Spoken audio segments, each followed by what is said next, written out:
Morning. Financial reporting में unit 3 जो है ईपीएस वाला चैप्टर था, उसमें दूसरा चैप्टर है एम्प्लॉय बेनिफिट कॉस्ट। बराबर, उसमें थियरी मैंने सिंप्लीफाई करके बनाई है, वो मैं आपको पीडीएफ सेंड करूंगा। वो आपको लिखना हो तो लिख सकते हो या प्रिंट करवा सकते हो, और बाद में लेक्चर्स यानी वीडियोस आप देखना। चलो, question 1, who is an employ. पहले तो एम्प्लॉय क्या है, तो जो हमारे वहां एज पर कॉन्ट्रैक्ट काम करता है, अगेंस्ट में हम उसको सैलरी देते हैं, तो वो एम्प्लॉय है। For the purpose of this standard, उसका अकाउंटिंग स्टैंडर्ड है 1515। For the purpose of this standard employee includes whole time directors, जो कंपनी में डायरेक्टर्स है होल टाइम यानी फुल टाइम, मैनेजरियल पर्सनल जो मैनेजर्स लेवल है, जनरल मैनेजर, ब्रांच मैनेजर, वो all the persons who are covered under the employer employee relationship, whether formal और informal relation. Formal यानी contract base पर होता है, इनफॉर्मल यानी कोई कॉन्ट्रैक्ट साइन करने की जरूरत नहीं है। बराबर, तो एम्प्लॉयर एम्प्लॉय के बीच में जो रिलेशन, एम्प्लॉयर एम्प्लॉय का जो रिलेशन होता है, तो वो एम्प्लॉयज कवर्ड होते हैं उसमें। And third one is only servant और any servant master relationship are covered under this definition. Servant master, master यानी ऑनर मालिक, और सर्वेंट नौकर। बराबर, एम्प्लॉयर एम्प्लॉय का रिलेशन हो, सर्वेंट और मास्टर का रिलेशन हो, एमडी और मैनेजरियल पर्सनल्स, ये सब पर्सन है। बराबर,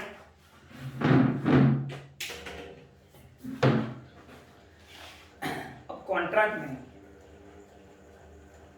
outsourcing contract, outsourcing contract, contract दो तरह के हैं। आउटसोर्सिंग कॉन्ट्रैक्ट, पहले तो आउटसोर्सिंग कॉन्ट्रैक्ट का मतलब क्या है, हमने किसी को बाहर काम करके दिया, हमने अपने वहां स्टाफ नहीं रखा है, किसी को बाहर कोई एजेंसी हो उसको काम दे दिया है। बराबर, तो उसको कहते हैं outsourcing. Outsourcing contract may not meet the definition of employer employee relationship, इसमें एम्प्लॉयर एम्प्लॉय का रिलेशनशिप नहीं होता है। However, such contractor need to be carefully examined, such contract need to be carefully examined to distinguish between a contract of service and contract for service। Outsourcing contract में employer employee का relation है नहीं उसमें। बराबर, लेकिन contract हमें carefully examine करना पड़ेगा, जिससे हमें पता चले कॉन्ट्रैक्ट ऑफ सर्विस है या कॉन्ट्रैक्ट फॉर सर्विस। दोनों में टेक्निकल डिफरेंस है। पहले contract for service implies a contract for rendering service, यानी सर्विस रेंडर करने के लिए, सर्विस प्रोवाइड करने के लिए हमने कॉन्ट्रैक्ट किया। एग्जाम्पल, प्रोफेशनल और technical service with A limited direction and control like audit from A CA. अब सीए के पास ऑडिट करवाते हो, सीए आपका एम्प्लॉय नहीं है, सीए वो इंडिपेंडेंट पर्सन है, प्रोफेशनल से। बराबर, वो आपके वहाँ ऑडिट करने के लिए आता है, जैसे ऑडिट खत्म उसका काम खत्म, आपके वहाँ आने की जरूरत नहीं है उसको। बराबर, और आप उसके ऊपर कोई कंट्रोल नहीं कर सकते हो, आप डायरेक्शन नहीं दे सकते हो कि भाई इसी तरह वर्क करो, नहीं, वो अपने मुताबिक, बराबर, जो लीगल है वही पॉइंट ऑफ व्यू वो काम करेगा, उसमें कोई डायरेक्शन देने की आपको जरूरत नहीं है। कॉन्ट्रैक्ट फॉर सर्विस यानी कॉन्ट्रैक्ट फॉर प्रोवाइडिंग सर्विसेज। बराबर, इसमें आप प्रोफेशनल्स हायर करते हो जॉब पर नहीं, सिर्फ उसकी सर्विस देने के लिए, जैसे उसकी सर्विस खत्म रिलेशन खत्म। अब कॉन्ट्रैक्ट ऑफ सर्विस, ये इसमें आता है, पर्सन आपके वहां जॉब करने आता है, तो उसके साथ जो कॉन्ट्रैक्ट किया जाता है उसको कहते हैं contract of service. Contract of service implies a relationship of employer and employee, and a person is liable to follow और एम्प्लॉय को आपकी सब इंस्ट्रक्शंस फॉलो करनी पड़ेगी, liable to follow and work to be perform. आपको follow करना पड़ेगा, आपने जो इंस्ट्रक्शंस दी है उसी तरह उसको वर्क करना पड़ेगा। ये क्वेश्चन वन था एम्प्लॉइज। अब what are the employee benefits और types of employee benefits. Employee benefits यानी एम्प्लॉय को सैलरी में क्या एक्स्ट्रा मिलता है, तो वो बेनिफिट्स है। Employee benefits are all the forms of consideration given by employer directly to the employee or their spouse, children or other dependents in exchange of the service rendered by employee। यानी हमारे वहाँ employ job करता है तो बदले में उसको जो पेमेंट मिलता है, बराबर, अगर पेमेंट उसको मिलेगा, अगर वो नहीं रहा तो उसकी वाइफ को, वो भी नहीं है तो उसके चिल्ड्रन को और उसके कोई भी डिपेंडेंट को हम पेमेंट करते हैं, बराबर, in exchange of his service, it is employee benefit. If practice established by employer to give benefits either as a part of union negotiation or as a part of business practice, it could be concluded that an obligation exists to give benefits to the employees। इसका मतलब employees को benefits दो तरह से देना पड़ता है। एक, अगर एम्प्लॉइज का जो यूनियन है, यूनियन के लिए, यूनियन के फोर्स के वजह से हमें उसको बेनिफिट्स देना पड़ता है, या तो बिजनेस नॉर्मल प्रैक्टिस ही है, सब हमारे कॉम्पिटिटर्स भी अपने एम्प्लॉइज को ऐसे पेमेंट दे रहे हैं, बेनिफिट्स दे रहे हैं, तो उसकी वजह से हमें भी देना पड़ता है, वरना एम्प्लॉइज हमारे वहाँ से निकल जाएंगे। तो वो सब employee benefits. Types of employee benefit. Type A, payable during the service, यानी जब उसकी सर्विस कंटिन्यू रहती है उसी टाइम हम उसको पेमेंट करते रहते हैं, तो वो पेएबल ड्यूरिंग द सर्विस कहते हैं। उसमें short term benefit, short term employ benefits like salaries, wages. Short term benefits यानी लेस देन 12 मंथ्स बेनिफिट मिलता है हमें, तो उसकी बदले में हमें उसे सैलरी देनी पड़ती है या तो wages. And social security contribution paid. Social security contribution यानी उसके बिहाफ हम इंश्योरेंस भी पे करते हैं, etcetera. Annual leave paid, annual leave यानी वो छुट्टी पे जा सकता है, बदले में हमें उसको, उसमें बदले में भी उसको सैलरी देनी पड़ती है। सिक लीव, वो बीमार होता है, बराबर, लेकिन सैलरी उसको हम कंटिन्यू करेंगे। प्रॉफिट शेयर, बिजनेस में प्रॉफिट हुआ है, बहुत सारा प्रॉफिट है, तो हम एम्प्लॉइज को बोनस के नाम पे प्रॉफिट शेयरिंग करते हैं विदिन 12 मंथ्स। ये सब पेमेंट हमें 12 मंथ्स के अंदर कर देना है, बराबर। And non monetary benefits like, हम नॉन मॉनेटरी बेनिफिट्स भी पे करते हैं, यानी मनी में नहीं, अदर फैसिलिटीज, यानी अकोमोडेशन सर्विस देते हैं हम, बराबर। रेंट फ्री अकोमोडेशन एसवाई में इनकम टैक्स में आया था, बराबर। Car facility, subsidize lunch facility, बराबर। ये सब हम उसको हम फैसिलिटीज देते हैं, यानी बेनिफिट्स दो तरह के, monetary, non monetary. Salary, wages, bonus जो हम देते हैं वो मॉनेटरी, और फैसिलिटीज जो देते हैं वो नॉन मॉनेटरी, और विदिन 12 मंथ्स पेमेंट करना है तो वो short term benefits, that's it. अब लॉन्ग टर्म बेनिफिट्स यानी आफ्टर 12 मंथ्स हम उसको पे करेंगे, मोर than 12 months, including long service leave और अदर लॉन्ग सर्विस बेनिफिट्स और लॉन्ग टर्म डिसेबिलिटी बेनिफिट्स, यानी लॉन्ग सर्विस लीव। इसका मतलब कई बार ऐसा होता है वो हैंडीकेप होते हैं, काफ़ी टाइम वो लीव पर रहा, फिर भी हम उसको पेमेंट करेंगे, लीव सैलरी का पेमेंट करेंगे, बराबर। Long benefit, disability benefit, and if they are payable for more than 12 महीने के बाद पे करना है, तो वो long term. When an employee has rendered services in exchange for his benefit, such benefits are considered as an expense to the employer। Employee ये benefits के exchange में, बदले में हमें सर्विस प्रोवाइड करना है, तो हमारे लिए ये एक्सपेंस हुआ, ऑब्वियसली सब पता है। टाइप ए था। अब type B, post employment benefit. Post यानी आफ्टर, एम्प्लॉय रिटायर हो गया उसके बाद भी उसको पेमेंट करना है, ग्रेजुएटी, पेंशन, लीव सैलरी, बराबर पीएफ, ये सब payable post employment benefit like pension, gratuity and other retirement benefits on or after retirement. Termination benefits including termination benefits, यानी हमने उसको निकाल दिया तो कुछ महीने का हमें उसको कॉम्पनसेशन देना पड़ता है, या वीआरएस उसने खुद ने लिया, वीआरएस यानी वॉलंटरी रिटायरमेंट स्कीम, बराबर हमने डिक्लेयर किया भाई किसी को वीआरएस लेना हो तो ले सकते हो, बदले में हम इतनी पेमेंट उसको करेंगे, तो VRS. Termination benefits including VRS for voluntary retirement from the service to be considered as a liability because they are to be paid after retirement। Provision अभी से कर देना है, पेमेंट उसको रिटायरमेंट के बाद करना है, तो ये हमारी लायबिलिटी हो गई।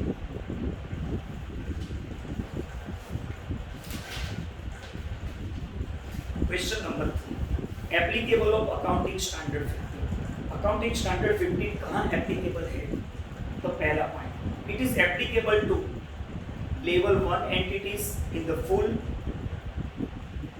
याद रखना ये एमसीक्यू में आएगा points, level 1 entities in full which include all companies whose debt, securities and shares are listed or to be listed on recognized stock exchange। हर एक कंपनी जिसकी स्टॉक मार्केट में लिस्टिंग हो गई है या होने वाली है, बराबर, तो वो कंपनी पर लागू होता है ये standard. Second, companies whose turnover are more than 50 crores in the preceding year, यानी लास्ट ईयर में उसका टर्नओवर 50 सीआर से ज़्यादा हो गया, तो इस साल में वो लेवल 1 एंटिटी हो गई, तो उस पर ये अकाउंटिंग स्टैंडर्ड लागू होता है। Third, companies whose borrowings are more than 10 CR in A current year में उसने डेब्ट 10 सीआर से ज़्यादा लिया है, उसका डेब्ट 10 सीआर से ज़्यादा हो गया है, तो वो लेवल 1 एंटिटी है। All banks including cooperative bank, कोई भी बैंक हो, कोऑपरेटिव बैंक भी हो, वो लेवल 1 एंटिटी, ये सब में लागू होता है। फाइनेंशियल इंस्टीट्यूशंस एंड एनबीएफसी में non banking financial company, example Muthoot finance, Manappuram gold loan, आपने एडवर्टाइजमेंट देखी होगी, अक्षय कुमार आता था, बराबर, तो ये सब नॉन बैंकिंग बैंक नहीं है, फाइनेंस कंपनी। होल्डिंग कंपनीज और subsidiary company of any of above, ये ऊपर जो लिस्ट पूरा आया, बराबर, उसकी होल्डिंग कंपनी हो या उसकी सब्सिडरी कंपनी हो, तो वो भी लेवल 1 एंटिटी में कंसीडर किया जाएगा। तो ये सब कंपनीज जो लेवल 1 एंटिटीज है, उसको ये अकाउंटिंग स्टैंडर्ड 15 अप्लाई होता है। It is applicable to level 2 entities and level 3 with some relaxations and exemption. Level 2 और लेवल 3 में भी अप्लाई है, एप्लीकेबल है, लेकिन उनको कुछ छूट दे गई है, कुछ एग्जाम्पशन दिया गया है, जबकि लेवल 1 उसमें फुल एप्लीकेबल है, यानी कोई छूट छाट नहीं मिलेगी उसको। लेवल 2 और 3 एंटिटीज जो है उसमें कुछ रिलैक्सेशंस और एग्जाम्पशंस दिया गया है। Level 2 includes those companies whose turnover more than 1 CR but not more than 50 CR, 1 crore से ज़्यादा टर्नओवर और 50 करोड़ से ज़्यादा नहीं। Borrowings, those companies whose borrowings more than 1 CR but not more than 10 CR, and holding company of above these two। Level 3, those companies which are not covered in level 1 and level 2, जो level 1 में नहीं है, level 2 में नहीं है, तो level 3 में आ गया। क्वेश्चन ओवर, एकदम सिंप्लीफाई करते हैं और टू द पॉइंट मैंने ये थियरी बनाई। Question 4, accounting for short term benefit employees. अब शॉर्ट टर्म बेनिफिट्स एम्प्लॉइज आगे आप पढ़ लीजिए आपने, बराबर, कि भाई 12 मंथ्स के अंदर जो पे करना है वो शॉर्ट टर्म बेनिफिट्स है। अब how to record, how to account this benefits. Short term employee benefits are those benefits which due wholly within 12 months after the end of the period in which employee entered the service। जैसे employ ने service दी, बराबर, उसके 12 months में उसको हमें payment कर देना है, like salary, wages, bonus, sick leave, non monetary benefits like housing, car, ये सब। recognition and measurement of, पहले इसका मीनिंग था बराबर, अब recognition and measurement of short term benefit, अब रिकॉर्ड करना कैसे है, अमाउंट कितनी लिखनी है, ये सब। Accounting for short term employee benefits are based on approval और mercantile basis। याद रखना कौन सी मेथड से ये अकाउंटिंग होता है, रिकॉर्ड होता है, अप्रूवल, इसका दूसरा नाम मर्केंटाइल बेसिस। इफेक्ट, अब इसकी इफेक्ट कैसे देंगे, total amount of short term benefits approved are recognised as an expense, as a expense हमें रिकॉर्ड करना है in the year of the service render, जिस पीरियड में सर्विस उसने प्रोवाइड की है वही साल में उसको हमें रिकॉर्ड करना है, वेदर यू हैव पेड और इट इज आउटस्टैंडिंग, बराबर, पेड हो तो भी रिकॉर्ड करना है और आउटस्टैंडिंग हो तो भी एज एन एक्सपेंस उसको रिकॉर्ड करना है। Unpaid portion are treated as, अभी बोला मैंने, जो रिकॉर्ड नहीं किया है उसकी कोई इफेक्ट कौन सी आएगी, एक्सपेंस डेबिट टू लायबिलिटीज, जो पेमेंट किया है उसके expense debit to cash, normal जो हम एंट्री लिखते थे वही है। It is recognised as an asset, जो प्रीपेड एक्सपेंस है उसको हम एसेट्स के तौर पे लिखेंगे। It is recognised as an asset in prepaid expense when amount actually paid is more than amount of short term benefits, यानी जो उसको सैलरी जितनी थी उससे हमने उसको ज़्यादा पे किया, यानी नेक्स्ट ईयर का एडवांस में पे कर दिया, तो वो प्रीपेड एक्सपेंस है। तो एंट्री क्या है कि prepaid expense debit to cash, prepaid expense debit to cash, entry लिखनी आती नहीं है इसमें, लेकिन मैं जस्ट आपको समझा रहा।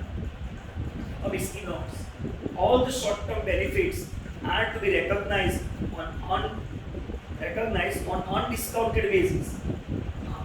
अब याद हो तो फ्यूचर वैल्यू को प्रेजेंट वैल्यू में कन्वर्ट करना हो, टाइम वैल्यू ऑफ मनी में पॉइंट आता था, वो टेबल था याद हो तो, इंटरेस्ट रेट का, अरे यार कैश फ्लो में भी था, पीवीसीआई वाला पॉइंट, हाँ बराबर। तो फ्यूचर जो वैल्यू है उसको प्रेजेंट वैल्यू में कन्वर्ट करना हो तो डिस्काउंटिंग फैक्टर करते हैं, यानी माइनस करते हैं उससे, future value minus discount is equal to present value. लेकिन ये तो शॉर्ट टर्म बेनिफिट है, एक ही साल में पे कर देना है, तो इसको डिस्काउंटिंग करने की जरूरत नहीं है।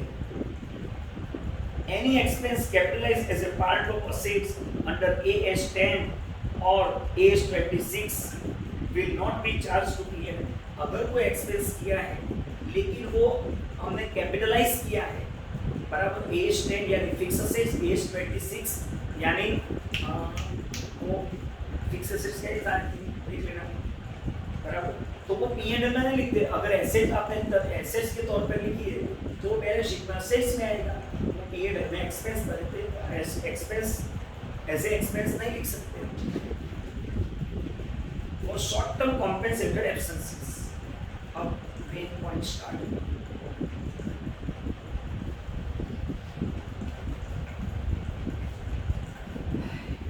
For short term compensated absence, compensation will be given even if he is on holiday, he is on leave, employee छुट्टी पे जाता है फिर भी उसको हम पेमेंट करते हैं, यानी शॉर्ट टर्म पीरियड के, यानी 12 मंथ्स में पे कर देना है। अब उसमें दो पार्ट है, एक्यूमुलेटिंग और नॉन एक्यूमुलेटिंग। पहला point accumulating, accumulating compensated expense can be carry forward if current period entitlement is not used in the full, यानी उसको जो राइट है लीव का, बराबर, अगर करंट पीरियड में उसने यूज नहीं किया तो वो लीव हम एक्यूमुलेट करके नेक्स्ट ईयर में कैरी फॉरवर्ड कर सकते हैं, बराबर। जैसे कई बार ऐसा होता है डेटा यूज के लिए, अगर डेटा इस महीने यूज नहीं किया तो वो data next year next month में एक्यूमुलेट होकर नेक्स्ट ईयर मंथ में कैरी फॉरवर्ड होता है, तो नेक्स्ट मंथ का जो डेटा है वो प्लस इस मंथ का जो बाकी था वो सब मिलाकर एक्यूमुलेट होगा। Non accumulating compensated leave can be carry forward और used in the future except casual leave। Non accumulated जो लीव है उसको भी कैरी फॉरवर्ड कर सकते हैं, लेकिन कैजुअल लीव जो है उसको हम कैरी फॉरवर्ड नहीं कर पाएंगे, बाकी सब लीव कैरी फॉरवर्ड कर पाएंगे, याद रखना ये point. Compensated absences are also called paid leave, leave पर है फिर भी उसको पेमेंट करना है, paid leave example vacation, vacation leave, sick leave, maternity leave, बराबर। कोई लेडी हो प्रेग्नेंट है तो उसको मैटरनिटी लीव मिलती है लेकिन सैलरी कंटिन्यू रहती है इसकी। इसीलिए अब बड़ी बड़ी कंपनियां हैं वो लेडी स्टाफ कम रखती है। इसका रीज़न ये भी है क्योंकि वो 6-6 महीने छुट्टी पर चली जाती है, 3 महीने 6 महीने, लेकिन as per government rule maternity leave हो तो सैलरी उसकी कंटिन्यू रहती है, तो वो कंपनी वाले प्रीफर नहीं करते। Types of accumulated compensated absences,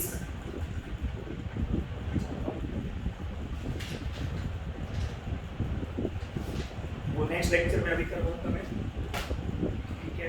लेते हैं पॉइंट्स।